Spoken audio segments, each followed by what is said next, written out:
Hi welcome back to my channel. ఈరోజు కథ అనుకోని పరిణయం 9వ భాగాన్ని వినేద్దాం. మర్యాదగా బయటికెళ్ళు అంది హిమ. కుర్చీలను చేత్తో పట్టుకుని కూర్చుంది బెడ్ మీద. జై పడుకుంటూ హిమ పాదాల్ని పట్టుకుంటూ ఈ పాదం పుణ్యపాదం అంటూ పాడసాగాడు. హిమ కంట్రోల్ చేసుకుని వదులు అంది. నాది నాకిచ్చేసి వెళ్ళిపో అన్నాడు. నీది నా దగ్గర ఏమీ లేదు అంది. నిజంగా లేదా అంటూ లేచాడు. హిమ వెనక్కి జరుగుతుంది. జై ముందుకు జరుగుతూ నిజంగా లేదా అన్నాడు దగ్గరగా వెళ్ళి. హిమ కళ్ళు మూసుకుంది. ఒక కన్ను తెరిచి చూసింది. జై అలానే ఉన్నాడు. నాకు తెలుసు నీ గురించి అన్నాడు. ఇంకొంచెం దగ్గరగా జరిగాడు. హిమ కళ్ళు తెరవలేదు. పెదవులు ముడుచుకుంది. మెడ మీద ఉన్న జుట్టుని ఊదాడు. హిమ ఆ పులకింతల్ని మెలికలు తిరుగుతుంది. ఏం చెయ్యంలే అన్నాడు జై పక్కకు పడుకుంటూ. హిమ కళ్ళు తెరిచి చూసింది వెలికిలా పడుకుని. అసలు అనుకోలేదు ఇలాంటి మూమెంట్ వస్తుందని అన్నాడు. హిమ చూస్తూ ఉంది. ఏమో ఇదంతా నాకు కొత్తగా ఉంది. ఆ పెళ్లి ఇష్టం లేదు, కానీ ఆ తర్వాత అంతా బాగుంది. నువ్వు నేను రూమ్మేట్స్లా ఉండడం, మళ్ళీ ఫ్రెండ్స్లా అన్నీ షేర్ చేసుకోవడం, నీకే తెలియకుండా సైట్ కొట్టడం అన్నాడు. హిమ ఏం మాట్లాడలేదు. జై హిమ వైపు చూసి, నిజంగా నువ్వు వెళ్ళాలి అనుకుంటే ఈ రోజే పంపిస్తా, కానీ ఆ తర్వాత ఊహించుకోలేకపోతున్నా అన్నాడు. నువ్వెప్పుడు నేను చెప్పిందాన్ని అర్థం చేసుకోవు కదా. నీకు అర్థం కాదు కూడా. ఎందుకంటే నేను ఏం ఫీల్ అవుతున్నానో నీకు తెలీదు. తెలుసుకోలేవు కూడా అంది. అయినా అంత పరాయిదానిలా నన్ను చూస్తున్నావెందుకు అంది. ఇంత దగ్గరగా ఎన్ని రోజులు నీ ముందే ఉన్నా నా మనసు అర్థం కాలేదా? ఇన్ని గొడవలు జరిగినా నిన్ను వదిలేసి వెళ్ళలేకపోయా. నువ్వు దూరంగా ఉన్నా చూస్తూ ఉండిపోయా. ఆ రోజు అలా జరిగినప్పుడు ఇంకో అమ్మాయి అయితే ఉంటుందా? నేనున్నాను. ఎందుకు చెప్పు? ఏదో ఒకరోజు నువ్వే నన్ను అర్థం చేసుకుంటావని. నాకిష్టం లేకపోతే నీ షర్ట్ పట్టుకుని నిలదీసేదాన్ని కదా ఆ రోజే. వేరే అమ్మాయి నీ మనసులో ఉందో లేక నా మీద నీకు ప్రేమ లేదో తెలీదు. అలాంటప్పుడు నువ్వు నన్ను టచ్ చేస్తే అది తప్పే అవుతుంది కదా. నీ ఒపీనియన్ చెప్పలేదు సరే, అప్పటికైనా చెప్తావనుకున్నా. ముక్కు మొహం తెలియని దాన్ని చూసినట్టు చూసావు. ఆ టైంలో నా మీద నాకే అసహ్యం వేసింది అంది ఏడుస్తూ. ప్లీజ్ ఏడవకు హిమ. ఆ టైంలో నాకేం చెప్పాలో కూడా అర్థం కాలేదు. నువ్వు నాతో ఇన్ని రోజులు ఉన్నావంటే నా మీద నమ్మకంతోనే కదా. అలా జరిగేసరికి నాకే షేమ్గా అనిపించింది. నాకు మనకి పెళ్ళైన కొత్తలో ఏదో తప్పని పరిస్థితుల్లో జరిగిందనే ఆలోచనలో ఉన్నాను. మళ్ళీ మన మధ్య పరిచయం పెరిగి కొద్దీ నాకే తెలియకుండా ఇష్టపడ్డాను. అసలు నువ్వంటే నాకిష్టమని, అంతలా ఇష్టపడ్డా అని పక్క వాళ్ళు చెప్తే కానీ తెలియలేదు. మా అమ్మ నీ గురించి చెప్పిన ప్రతిసారి నువ్వొక మెట్టు పైనే ఉండేదానివి నా మనసులో. అప్పుడప్పుడు నీ అలక, కోపం, కొన్నిసార్లు ఓపెన్గా ఉండడం అవన్నీ నాకు తెలియకుండానే జరిగిపోయాయి అన్నాడు. ఇప్పుడు నేను చెప్పాను కాబట్టే చెప్తున్నా. లేకుంటే చెప్పేవాడివే కాదు కదా అంది హిమ కోపంగా. ఎలా చెప్తాను? నువ్వు కూడా చెప్పలేదు. ఇద్దరి పరిస్థితి ఒకటే. మనిద్దరం మొదటి రోజే ఇద్దరికి ఇష్టం లేదని క్లియర్ చేసుకున్నాం. మధ్యలో ఇప్పుడు నా ఒపీనియన్ చెప్తే నువ్వు కాదన్నావంటే ఏం చేయాలి అన్నాడు బాధగా. ఇప్పుడు చెప్పుకున్నాం కదా, క్లియర్ అయింది. నేను బయలుదేరతా అంది. ఎక్కడికి? నువ్వు ఇవేవి చెప్పకుండా వెళ్ళి ఉంటే నేనే నిన్ను వదిలేసి వచ్చేవాణ్ణి. ఇప్పుడు పంపించే ప్రసక్తే లేదు అన్నాడు ఒడిలో పడుకుంటూ. హిమ జైతాలని పక్కకి జరుపుతూ, ఇన్ని రోజులు విషయం పక్కన పెడితే నైట్ నేను అంతలా ఏడ్చినా నువ్వు నన్ను పట్టించుకోలేదు అంది కోపంగా. పెయిన్ అండ్ సఫర్ లేకుండా లవ్ రాదమ్మా. నీకు అర్థం కావాలని నేను కావాలని ఉన్నా. ఒక నైట్కి అలా ఉంటే నాకు అలానే ఉంటుంది. నీకు లైఫ్ లాంగ్ గుర్తుండాలి మరి అన్నాడు. మరి నువ్వు నా కోసం ఇలా ఫీల్ అవ్వలేదు కదా అంది కోపంగా. ఫీల్ అవ్వలేదా? ఎవరు చెప్పారు అసలు? శరణ్యని 2 ఏళ్ల తర్వాత చూసా. అప్పుడు కూడా నాకు నువ్వే గుర్తుకొచ్చావు. భయం వేసింది నువ్వేమనుకుంటావు అని. తన ఫోన్ కాల్ నుండి నేను నీ దగ్గర బ్యాడ్ కాకూడదని టెన్షన్ పడేవాణ్ణి. ప్రతి నైట్ పడుకునే ముందు చివుక్కమనేది. ఆ రోజు తొందరపడి ఇంత దూరం తెచ్చుకున్నానని. నచ్చని వాళ్ళ దూరంగా ఉంటే పెద్దగా బాధ ఉండదు. అదే ఇష్టం ఉన్న వాళ్ళ దూరంగా ఉంటే తట్టుకోలేం.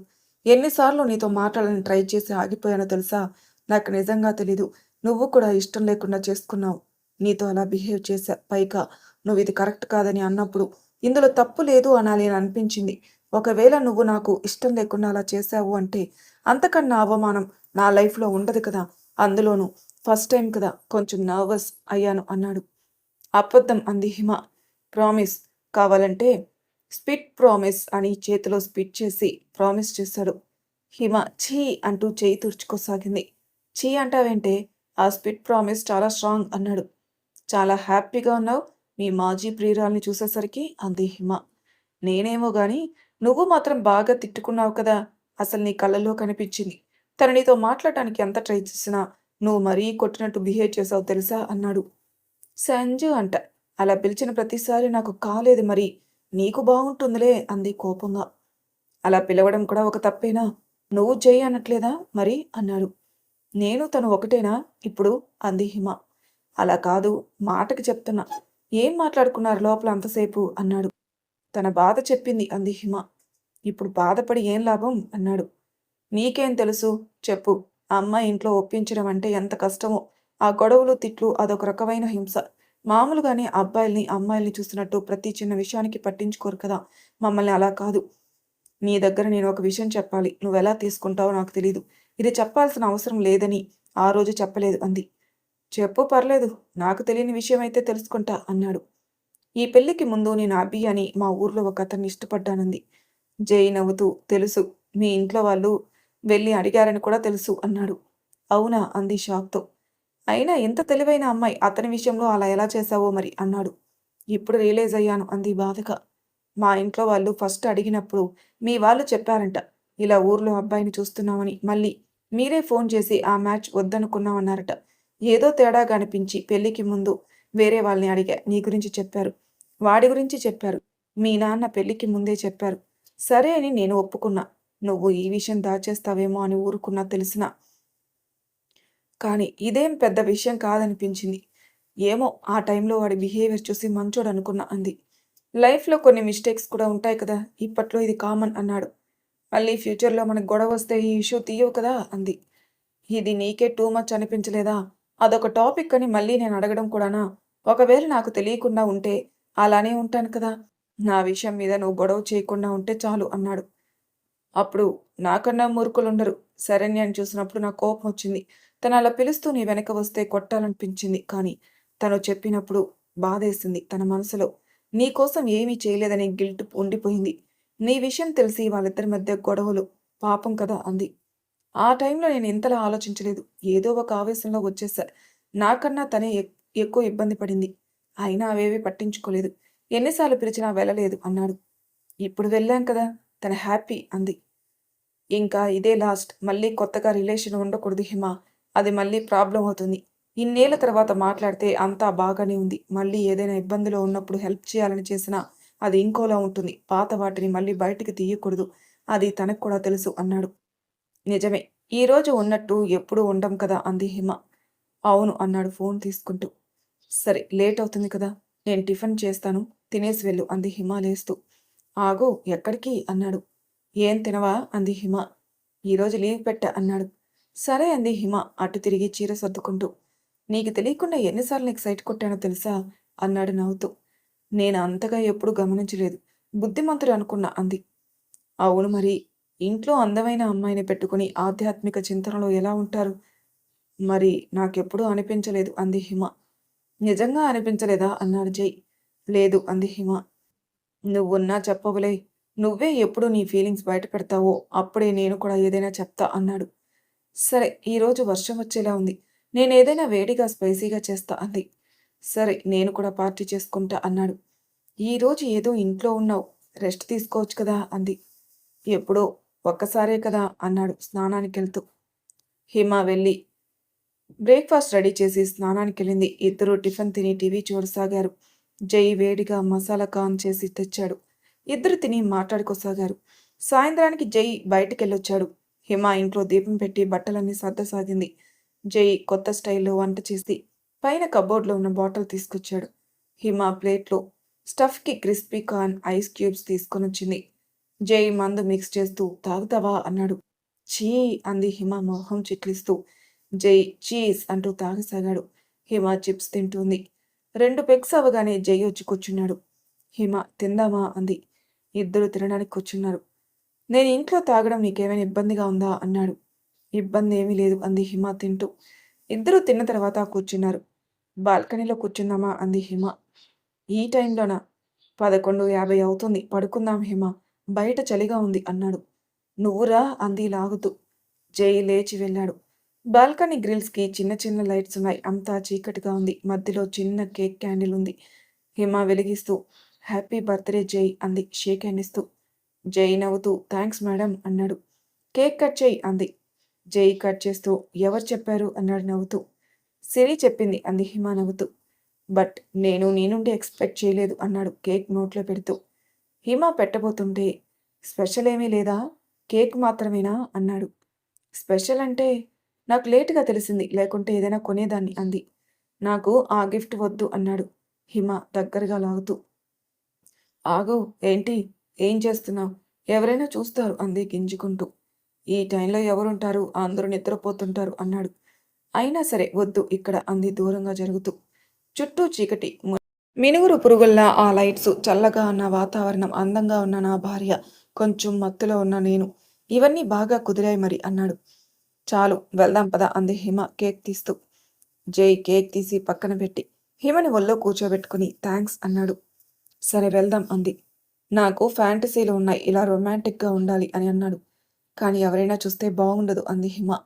ఎవరూ లేరు చూడు అన్నాడు చూపిస్తూ. అయినా వద్దు వెళ్దాం అంది. సరే వెళ్ళిపోదాం అన్నాడు జై లేస్తూ. సరే వందాం అంది హిమ జైని ఆపుతూ. జై హిమ పక్కన కూర్చుంటూ నిజంగా నువ్వు నాతోనే ఉంటావు కదా అన్నాడు. హిమ ఆశ్చర్యంగా చూస్తూ అలా అడుగుతున్నావేంటి అంది. కాదు ఇన్ని రోజులు మనకే తెలీదు మనిద్దరికి ఒకరి మీద ఒకరికి ఉన్న ఒపీనియన్ అలా ఉండిపోయాం. ఇప్పుడు హోప్ ఉంటుంది కదా అన్నాడు. నాకే తెలియకుండా ఇలా మారిపోయా. నువ్వే వెళ్ళమన్నా నేను వెళ్ళను కానీ నేను ఒక్క విషయంలో హర్ట్ అయ్యా. నిన్ను నేనెప్పుడు ఏది అడగలేదు. ఒక్క మనీ విషయం తప్ప. నేను అడగకుండానే అన్నీ చేసి అడిగినా ఆ విషయం చేయలేదు. అదే ఏదోలా అనిపించింది అంది బాధగా. నిజంగా నా దగ్గర లేదు అన్నాడు. నువ్వు లేకున్నా ఏదో ఒకలా అరేంజ్ చేస్తావనుకున్నా. ఇలా నా ఫ్యామిలీ విషయంలో పట్టించుకోకపోవడం నాకు ఇబ్బందిగా ఉంది వాళ్ళకి. నా సపోర్ట్ అవసరం కొన్ని రోజులు. నీ విషయంలో మన మధ్య ఏ ప్రాబ్లం ఉన్నా మీ ఫ్యామిలీతో నేను ఇప్పటి వరకు బానే ఉన్నా అంది బాధగా. తెలుసు హిమ. నువ్వు ఫస్ట్ నుండి మా అమ్మతో మాట్లాడడం అమ్మకి బాగా నచ్చింది. ఎక్కడ నన్ను చూసి మా వాళ్ళని దూరం పెడతావో అనుకున్నా. అలా చేయలేదు. మనీ అరేంజ్ చేస్తా అన్నాడు. నేను మళ్ళీ నీకు తిరిగిచ్చేస్తా అంది. అడిగినవి తప్ప అన్నీ ఇస్తారు అన్నాడు నిట్టూర్పుతో. హిమ జై భుజం మీద పడుకుంటూ ఇలా జరుగుతుందని అస్సలు మనం అనుకోలేదు కదా అంది చేతిలో చెయ్యేస్తూ. నువ్వలా దగ్గరికి వస్తే ఏదోలా ఉంది అన్నాడు జై జుట్టు సవరిస్తూ. మన ఫస్ట్ నైట్ ఎప్పుడు అంది హిమ. ఫస్ట్ నైట్ ఆ రోజు అసలు తలుచుకుంటే కామెడీగా ఉంది అన్నాడు. మళ్ళీ ఏమన్నావు? నేను సరిగ్గా వినలేదు. ఎప్పుడు అని అడిగావా అంటూ హిమ వైపు చూశాడు. హిమ నవ్వుతూ ఉంది. జై లేచి లోపలికెళ్తూ 10 నిమిషాలు వచ్చేస్తా అంటూ లోపలికెళ్ళాడు. హిమ చూస్తూ ఉంది. వచ్చి హిమని తీసుకెళ్లాడు. ఏం చేశావు లోపల అంది. నువ్వు పద అని తీసుకెళ్లాడు. లోపల పింక్ బెడ్షీట్ చేంజ్ చేసి ఉన్నాడు. పక్కన వైన్ బాటిల్ గ్లాసెస్ ఉన్నాయి. హిమ చూసి ఏంటి తాగడానికా అంది. ఏదో ఫార్మాలిటీకి పెట్టా లుక్ కోసం. ఇప్పుడు పాలు పెరుగు అని టైం వేస్ట్ కదా అన్నాడు. అద్దం ముందు నిలబెట్టి జుట్టుకి బ్యాండ్ పెట్టాడు. ఇప్పుడు ఓకేనా అన్నాడు. హిమ నవ్వుతూ ఎందుకిదంతా అంది. అప్పుడు ఏదో జరగలేదు. ఇప్పుడు ఎవరూ లేరు చేయడానికి అన్నాడు. దీని మంచి టైం చేస్తారు అంది హిమ. అవును కదా ఎలా ఇప్పుడు అన్నాడు. నిద్రపోదాం అంది. ఇంత చేసి నిద్రపోవాలా? చెప్పు నిద్రపోవాలా అంటూ హిమ దగ్గరికి వెళ్ళసాగాడు. వెనక్కి వస్తున్న హిమ అడుగు ఆగిపోయింది. జై ముందుకెళ్తున్నాడు. అదురుతున్న పెదవులు సిగ్గుతో సూటిగా చూడలేకపోతున్న ఆ కళ్ళు. జై చేయి తగలగాని అత్తిపత్తిలా ముడుచుకుపోసాగింది అతడి కోగిల్లో. ఆకాశంలో నక్షత్రాలు గదిలో చీకటిని వదిలి కాంతిని తీసుకెళ్లిపోయాయి. ఉచ్ఛ్వాస నిశ్వాసల మధ్య కిటికీకున్న తెర వేరే గాలి రాకుండా అడ్డుపడుతోంది. మనం ఇక్కడే ఆగిపోతే బెటర్ ఏమో కదా. ఇంతకు మించి ప్రేక్షక పాత్ర సమంజసం కాదు సుమా. తెల్లవారకు ముందే హిమ లేచి పనులు చేసుకోసాగింది. జై లేచి మార్నింగ్ అన్నాడు నవ్వుతూ. ఫ్రెష్ అవు టీ తెస్తా అంది. బాగా స్ట్రాంగ్గా ఉండాలి అన్నాడు. స్ట్రాంగ్గా అంటే ఎలా అంది. జై హిమ దగ్గరికెళ్ళి నడుము దగ్గర మెల్లగా చేత్తో పట్టుకుని గట్టిగా కౌగిలించుకుంటూ ఇలా అన్నాడు. హిమ విడిపించుకుంటూ నువ్వెళ్ళు అంది. ఇందులో ఫోన్ వచ్చేసరికి వెళ్ళాడు. మళ్ళీ వచ్చి మీ నాన్న రమ్మంటున్నారు ఊరికి అన్నాడు. ఎప్పుడు అంది హిమ. ఈరోజే వెళ్ళాలి. రేపే కదా మరి పండగ అన్నాడు దగ్గరికి వెళ్తూ. దగ్గరకొస్తే కొడతా అంది హిమ వెళ్ళిపోతూ. 2 మినిట్స్ అంటూ స్నానానికి వెళ్ళొచ్చాడు. రెడీ అయి వచ్చి కూర్చున్నాడు. మీట్ అవ్వాలంట హిమ అన్నాడు. ఎవరు అంది హిమ నవ్వుతూ. నా లిప్స్ని అన్నాడు కొంటిగా చూస్తూ. ఇది కూడా మీట్ అవ్వాలంట నీ తలని అంది గెరటి చూపిస్తూ. జై ఆఫీస్కెళ్ళి తిరిగి వచ్చేస్తాడు. హిమ జై ఊరికెళ్లారు. హిమ బస్ దిగి జైతో వెళ్తూ ఉంది. రోడ్డు పక్కన రాయి మీద కూర్చుని అభి అక్కడ నీళ్ళ కుళాయి దగ్గరున్న స్వప్న వైపు చూసి నవ్వుతున్నాడు. వీడెప్పటికీ మారడు. లిస్ట్‌లో అమ్మాయిలు మారుతున్నారే తప్ప అని అనుకుంది మనసులో నవ్వుకుంటూ, జైని పట్టుకుంటూ. మొదటిసారి హిమతో వాళ్ళూరొచ్చిన జైకి అన్నీ మర్యాదలు చేశారు. డెలివరీకొచ్చిన మధుని హిమ కలిసింది. జై తన ఫోన్‌లో ఉన్న మిస్ లవ్ నెంబర్‌ని మార్చి శరణ్యగా పెట్టాడు. జై ఇచ్చిన మనీ గురించి వాళ్ళ నాన్న చెప్పగానే హిమ జైని అడగడానికెళ్ళింది. జై ఆదమరచి నిద్రపోవడం చూసి దిష్టి తీసి విరిగిన మెటికల శబ్దానికి నాలుక కరుచుకుంటూ వెళ్ళిపోయింది నవ్వుతూ. 2 రోజులాగి జై, హిమ కలిసి జై వాళ్ళింటికెళ్లారు. హిమని ఇంట్లో వదిలిపెట్టి జై బయటికెళ్ళిపోయాడు. హిమ వాళ్ళింట్లో వాళ్ళతో బాగా కలిసిపోయింది. హిమ వాళ్ళ అత్తతో కలిసి కిచెన్‌లో వంట చేస్తుంది. ఇద్దరూ బాగున్నారు కదా అంది వాళ్ళ అత్త. బాగున్నాం అంది హిమ మెల్లగా. వాడు నీతో బానే ఉంటున్నాడా? ఇన్ని రోజులు ఎన్నిసార్లు పిలిచినా రాలేదు. పెళ్ళై మీకొచ్చే పండగలకి ఎదురుచూసి మేం ఊరుకున్నాం. హడావిడిగా జరిగిపోయిన పెళ్లి కదా సర్దుకుంటారని చూస్తున్నాం అంది. లేదు మేం బాగానే ఉన్నాం అంది. కనీసం వాడు నీతో మాట్లాడడం నేను చూడలేదే అంది వాళ్ళ అత్త. లేదత్తమ్మ బాగానే ఉన్నాం అంది. మధ్యాహ్నానికి తినడానికి కూర్చున్నారు. సిరి, జై వాళ్ళమ్మ. జై రాలేదు. హిమ జై కోసం ఎదురు చూస్తుంది. 3 గంటలకొచ్చాడు. సిరి నిద్రపోతుంది. కాసేపు తనని ఏడిపించసాగాడు. లోపల పడుకున్న వాళ్ళ నాన్న దగ్గరికి వెళ్ళాడాయన. నిద్రపోవడం చూసి వచ్చేశాడు. లోపల హిమ మంచం దగ్గర బట్టలు సర్దుతోంది. వాళ్ళత్త కిటికీ కర్టన్ మారుస్తూ ఉంది. వాళ్ళమ్మని గమనించని జై చప్పుడు కాకుండా మెల్లగా వచ్చి హిమని వెనక నుండి పట్టుకుని ఆకలేస్తుంది అన్నాడు. జై వాళ్ళమ్మ చూసి దూరంగా జరుగుతూ మెలికలు తిరుగుతూ తిన్నావా అన్నాడు. ఆవిడ నవ్వుకుంటూ తిన్నాం. బిందమ్మ తినలేదు అంది. హిమ జయకి ప్లేట్లో తెచ్చి తినడానికిచ్చింది. ఎందుకు బిందమ్మ నువ్వు ఇంకా తినలేదు అన్నాడు వెటకారంగా నవ్వుతూ. నీకు సెన్స్ లేదసలు. ఇంట్లో అందరూ ఉంటారు. సిరి ఉంది బయట. అలా చేస్తావేంటి అంది పప్పు వేస్తూ. ఎలా చేశా అన్నాడు నడుం మీద గిలుతూ. హిమ అక్కడ పెట్టేసి వెళ్ళబోతుంటే అమ్మా మీ కోడలు తిండి కూడా పెట్టట్లేదు చూడు అన్నాడు గట్టిగా. మరి తర్వాయి భాగంలో ఏం జరుగుతుందో నెక్స్ట్ ఎపిసోడ్‌లో తెలుసుకుందాం. అంతవరకు నా ఛానల్ సబ్స్క్రైబ్ చేయండి. ప్లీజ్ సబ్స్క్రైబ్ చేసుకోండి. లైక్ చేసి, షేర్ చేయండి. మీ అభిప్రాయాలను నాకు కామెంట్ రూపంలో తెలియజేయండి. Thank you for listening.